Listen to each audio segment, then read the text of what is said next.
ప్రపంచంలో శాంతి కొరవైంది, దేశంలో శాంతి కొరవైంది, రాష్ట్రంలో శాంతి కొరవైంది. దానికి ఉదాహరణే మణిపూర్. లక్షల మంది కనిపించకపోవడం, వేల సంఘాలను కూల్చేయడం. అలాగే ఇప్పుడు ప్రవీణ్ పగడాల మార్చి 24న ఘోరంగా దారుణంగా గంటల పాటు ఆయన్ని చంపేసి ఆ డెడ్ బాడీని అక్కడ పడేసి దాని మీద బుల్లెట్ యాక్సిడెంట్ అయినట్టు చిత్రీకరించారని పోస్ట్ మార్టం రిపోర్టర్సు, అలాగే డాక్టర్సు, అలాగే నాకైతే నర్సులు స్టాఫ్ చెప్పారు ఇది హత్య అండి. ఒక సర్కిల్ ఇన్స్పెక్టర్ చెప్పారు ఇది హత్య అని. తెలిసిన ఫ్యామిలీ మెంబర్స్ మేము మాట్లాడలేము, ఇది హత్యనండి. ఆయన ఎవరితో 45 నిమిషాలు మాట్లాడారో చనిపోక ముందు ఆయన చెప్పారు ఇలాగ రుజువులతో నేను చూడలేదు, ఇది హత్య యాక్సిడెంటా.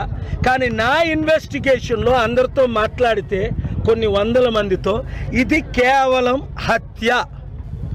ఎవరు చేయించారో కూడా ఒకరు 2 ఫోటోలు కూడా రిలీజ్ చేశారు. పోలీసుల్ని ఇన్వెస్టిగేట్ చేయమంటే హత్యకోణంగా ఇది యాక్సిడెంట్గానే చూపించమని పైనుంచి ఒత్తిడి వచ్చిందని పోలీసులు ఇట్లా చేశారండి. మాకు ఫోన్ కాళ్ళు వచ్చాయి, ఒత్తిడి వచ్చిందని. దానిని నోరు మూయించడానికి చంద్రబాబు నాయుడు గారు నిన్న గుడ్ ఫ్రైడే రోజుని పాస్టర్కి 5,000 ఇస్తాం అంటే అర్థమేంటి? పాస్టర్లారా మీరు నోరు మూసుకోండి. 8,000 మంది పాస్టర్లకు 5,000 ఇస్తే 80,000 మంది పాస్టర్ల సంగతి ఏంటి? అది కూడా ఇప్పుడు ఇవ్వడం ఏంటి? ప్రవీణ హత్య తర్వాత హైందవులు వేల మంది ప్రీస్టులు ఉన్నారు, వారికి ఇవ్వకపోవడం ఏంటి? మహమ్మదీయులకు మొలనాస్ ఉన్నారు, వారికి ఇవ్వకపోవడం ఏంటి? ట్యాక్స్ పేర్లు డబ్బు దుర్వినియోగం చేస్తూ వేలు లక్షల కోట్లు ఈ రాజకీయ నాయకులు సంపాదించుకుంటూ దేశాన్ని రాష్ట్రాన్ని ఇప్పుడున్న ప్రధాన పార్టీలు 7 సర్వనాశనం చేయబట్టే ప్రజాశాంతి పార్టీ పెట్టాము. ప్రజల కొరకు, నీతి కొరకు, నిజాయితీ కొరకు, న్యాయం కొరకు, అభివృద్ధి కొరకు, కంపెనీలు తేవడం కొరకు, లక్షల ఉద్యోగాలు ఇవ్వడం కొరకు, రైతుల కొరకు, ఉద్యోగుల కొరకు, చివరికి జడ్జిల మీద కూడా ఒత్తిడి వస్తుందని కొంతమంది జడ్జిలు నాకు చెప్పారు. ఇలాగ జడ్జిమెంట్ ఇవ్వండి అని 2 జడ్జిలు నాకు చెప్పారు. రిటైర్డ్ జడ్జిలు కాదు, సిట్టింగ్ జడ్జిలు. ఎంత మీడియా ఓనర్స్కి ఒత్తిడి వస్తుంది, అరే కేపాల్ మాట్లాడిన మాటలు మీరు వేయకండి అని.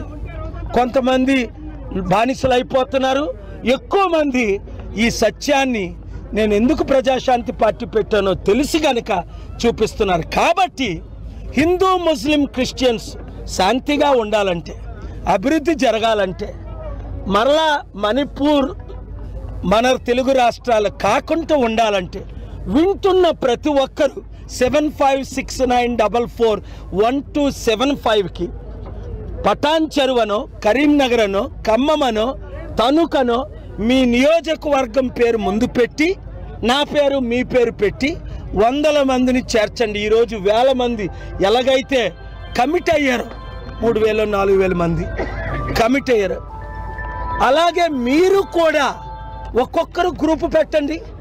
అభివృద్ధి చేసే పని నాది. మోదీ గారికి తెలుసు, చంద్రబాబు నాయుడికి తెలుసు, రేవంత్ రెడ్డి తమ్ముడికి తెలుసు, కేసీఆర్కి తెలుసు, జగన్కి తెలుసు.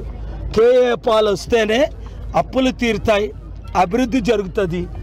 చక్కగా ఇండియా చైనా కంటే అమెరికా కంటే ముందు అడుగు ఉంటుంది. ఇప్పుడు అడుక్కునే పరిస్థితి, అడుక్కున్నా డబ్బులు ఎవరు ఇవ్వట్లేదు. లక్షల కోట్లు అప్పు, 350 లక్షల కోట్లు, ఊహించనంత అప్పు అయిపోయింది. అందుకనే ఇప్పుడు హిందూ క్రిస్టియన్ లేదా హిందూ ముస్లిం మధ్య ఇది పెద్ద అజెండాతో గొడవలు జరుగుతున్నాయి. ఇంకా రాబోయే రోజుల్లో ఎక్కువ గొడవలు జరుగుతాయి. గొడవలు జరగకూడదు, శాంతి మన దేశంలో ఉండాలి. హిందూ ముస్లిం క్రిస్టియన్స్, నేను పుట్టిందే హిందువుని, యేసు ప్రభు రక్షకుడని నమ్ముకున్నా. కులం మార్చుకోలేదు, మతం మార్చుకోలేదు. నేను ఎవరిని ఏ మతాల్ని ఏ రోజు దూషించలేదు. అందరినీ నేను గౌరవిస్తాను. అందరూ శాంతిగా ఉండాలన్న కోరిక